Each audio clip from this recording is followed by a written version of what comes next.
Hello এসপিএন্স, welcome to our channel অধিকারস গুরুকুল। তো আজকে আমরা প্রফিট লসের টাইপ 1 আমরা আজকে সলভ করব। এই টাইপের মধ্যে আমরা 5টা কোশ্চেন আমরা সলভ করব।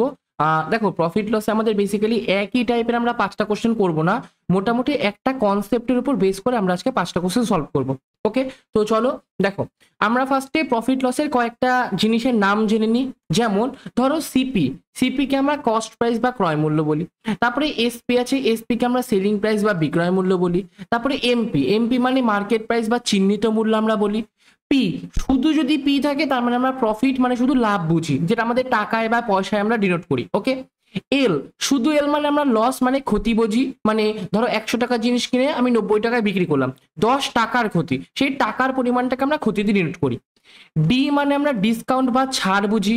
মানে ধরো তোমার কাছে কোনো তুমি শপিং মলে গেলো, ওখানে তোমার 900 টাকার জিনিস আছে, তুমি 850 টাকার জিনিসটা পাচ্ছ, তার মানে 50 টাকার ছাড় দিচ্ছে। ওকে, আচ্ছা, এবার যদি পি পার্সেন্ট বলে, মানে প্রফিট পার্সেন্ট মানে লাভের হার বুঝি, মানে শতকরা লাভ যেটাকে বলে। ওকে, তারপরে আমাদের এল পার্সেন্ট আছে, এল পার্সেন্ট মানে লস পার্সেন্টেজ বুঝি, মানে ক্ষতির হার বুঝি, যে শতকরা ক্ষতি কত। আর লাস্ট আমার ডি পার্সেন্টেজ মানে ডিসকাউন্ট পার্সেন্টেজ, অর্থাৎ ছাড়ের হার বুঝি, যে কত পার্সেন্ট ডিসকাউন্ট দিচ্ছে। অনেক জায়গায় তোমাদের লেখা থাকে up to 10%, up to 20%, up to 50% discount. ওই ডিসকাউন্টের যে ছাড় মানে ছাড়ের যে হার, শতকরা হার, সেটাকে আমরা ডিসকাউন্ট পার্সেন্টেজ দিয়ে ডিনোট করি। ঠিক আছে, আচ্ছা, তাহলে শুরু করা যাক কোশ্চেন। দেখো, ফার্স্টে কি বলেছে, যদি 15টি কমলার ক্রয় মূল্য 300 টাকা হয় আর 15টি কমলার বিক্রয় মূল্য 360 টাকা হয়, তাহলে লাভের শতকরা কত? আচ্ছা, দুটো দেখো, দুটোই আমার 15টা আছে, মানে আমি 15টা কমলা লেবু কিনেছি আমি 300 টাকায়, তাহলে 15টা কমলা লেবুর কস্ট প্রাইস কত হয়ে গেল? 300 টাকা। আর 15টা কমলা লেবুই বিক্রি করছি 360 টাকায়, তাহলে 15টা কমলা লেবুরই সেলিং প্রাইস হয়ে গেল আমাদের 360 টাকা। তাহলে এখান থেকে আমি যদি শুধু প্রফিট বের করতে চাই, প্রফিট সমান সমান selling price minus cost price, মানে কত? 360 মাইনাস 300 মানে 60 টাকা। 60 টাকা আমার প্রফিট হয়েছে। আমাকে বলেছে লাভের শতকরা নির্ণয় করো বা লাভের শতাংশ নির্ণয় করো, যে কত শতাংশ আমার লাভ হয়েছে। তাহলে লাভের শতাংশ মানে প্রফিট পার্সেন্টেজ যদি বের করতে চাই, সেটা কি হবে? Profit by cost price into আমাদের 100%, এটা ফর্মুলা। প্রফিট আমার 60 টাকা হয়েছে আর কস্ট প্রাইস আমার 300 টাকা, তাহলে শতকরা কত? ইনটু 100%। তাহলে এটা কাটাকাটি করলে 0 0 কেটে গেল, 0 0 কেটে গেল, 3 দিয়ে কাটলে 3 20 60, তাহলে 20% আমার প্রফিট, মানে 2 নাম্বার অপশনটা সঠিক উত্তর। চলো নেক্সট কোশ্চেন করো। একটি টিভির ক্রয় মূল্য 2500 টাকা, টিভিটির বিক্রয় মূল্য 2000 টাকা, তাহলে এর ক্ষতির শতাংশ কত? আচ্ছা, টিভিটার কস্ট প্রাইস কত? 2500 টাকা, আর টিভিটার সেলিং প্রাইস কত? 2000 টাকা দিয়ে দিয়েছে। তাহলে যদি আমি শুধু লস বের করি, লস সমান সমান কি? Cost price minus selling price. Loss মানে ক্রয় মূল্য থেকে বিক্রয় মূল্য বাদ দিই, আর লাভ মানে প্রফিট মানে কি? বিক্রয় মূল্য থেকে ক্রয় মূল্য বাদ দিই। ওকে, এইটুকুনি মনে রাখবে। তাহলে কস্ট প্রাইস আছে 2500 টাকা, সেলিং প্রাইস আছে 2000 টাকা, মাইনাস করলে আমাদের 500 টাকা পড়ে থাকে। তাহলে এখান থেকে লস পার্সেন্টেজ মানে কি? Loss by cost price into 100%। Okay, আমাদের লাভ অথবা ক্ষতি দুটোই আমাদের কস্ট প্রাইসের সাপেক্ষে হয়, মানে ক্রয় মূল্যের সাপেক্ষে হয়, এই জন্য নিচে সবসময় সিপি থাকবে। ওকে, ইকুয়াল টু লস হয়েছে 500, কস্ট প্রাইস আবার 2500, তাহলে শতকরা ইন্টু 100%। দুটো জিরো কেটে গেল, 25 দুগুনি 50, তাহলে 20। তাহলে অ্যান্সার কি? আমাদের ক্ষতির পরিমাণ কত? 20%, মানে 1 নাম্বার অপশনটা কারেক্ট অ্যান্সার। চলো নেক্সট কোশ্চেন কি বলেছে দেখো। একটি খেলনা 1125 টাকায় কেনা হয়েছিল এবং 16% ক্ষতিতে বিক্রি করা হয়েছিল, তাহলে খেলনাটির বিক্রয় মূল্য কত? আচ্ছা, আমার 1125 টাকা কি? আমার 1125 টাকা হচ্ছে খেলনার কস্ট প্রাইস। আমাকে লস পার্সেন্টেজ, লস, আচ্ছা একটু ভালো করে বলি, লস পার্সেন্টেজ দিয়ে দিয়েছে 16%। আচ্ছা, কস্ট প্রাইসের উপরই আমাদের লস হয়, তাহলে সবার আগে আমি লসের পরিমাণটা জেনে নিই। 1125-এর 16% লস, তাহলে 16/100, এটা আমাদের লস বেরোবে। ওকে, কত দিয়ে কাটবো? 4 দিয়ে 4 4 16, 4 দিয়ে 4 25 100, 25 দিয়ে যদি করি 4 25 100, 125 5 25 125, তাহলে 4 5 20, 2 4 4 16 17 18, 180 টাকা আমার লস হয়েছে। ওকে, এবার যদি কস্ট প্রাইসের সাথে কস্ট প্রাইস 1125 আছে, এর থেকে যদি আমি লসটাকে মাইনাস করে দিই, তাহলে আমি সেলিং প্রাইস পেয়ে যাব। সেটা কত? 5, 8 আর 4 12, এটা 2, 9 আর 2 11, তাহলে 945 টাকা আমার কি বিক্রয় মূল্য, মানে 2 নাম্বার অপশনটা কারেক্ট অ্যান্সার। আচ্ছা, অনেকে বলবে যে না আমরা এতটা প্রসেসে করব না, আমরা ডিরেক্টলি অ্যাপ্লাই করব। দেখো, সবসময় আমাদের কস্ট প্রাইস নিজে 100% হয়, তার মধ্যে লস হয়েছে আমার কত 16%।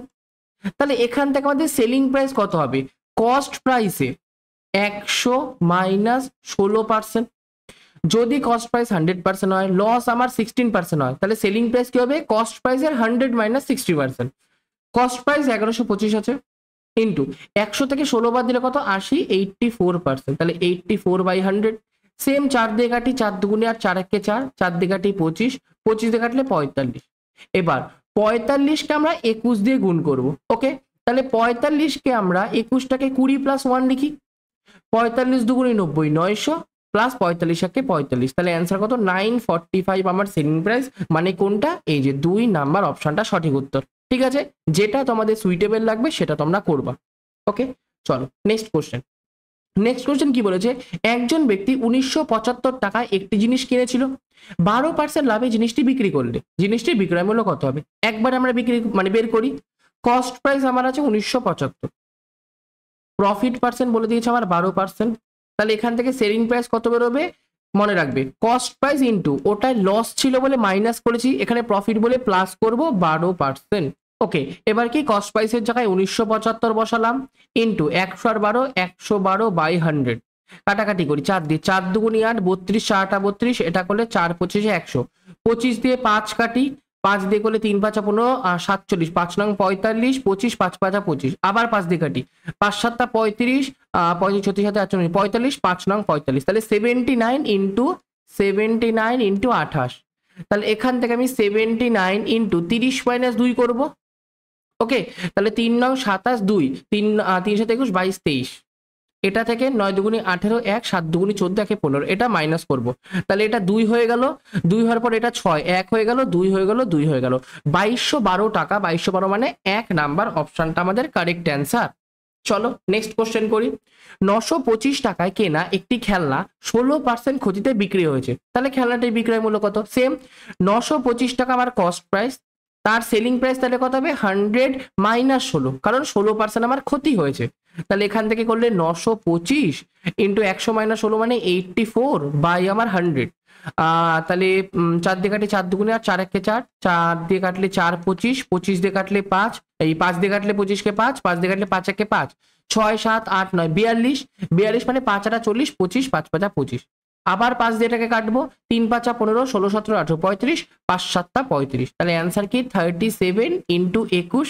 তাহলে এটাকে আমি 37 ইন্টু 20 প্লাস 1 করে দেবো, 37, 7 দুগুণি 14, 1 3 দুগুণি 7 74, আর এখানে 37। তাহলে 7 7 7, কারেক্ট অ্যান্সার কোনটা আমাদের 7 7 7, মানে 2 নাম্বার অপশনটা সঠিক উত্তর। ঠিক আছে, আজকের জন্য এইটুকুনি।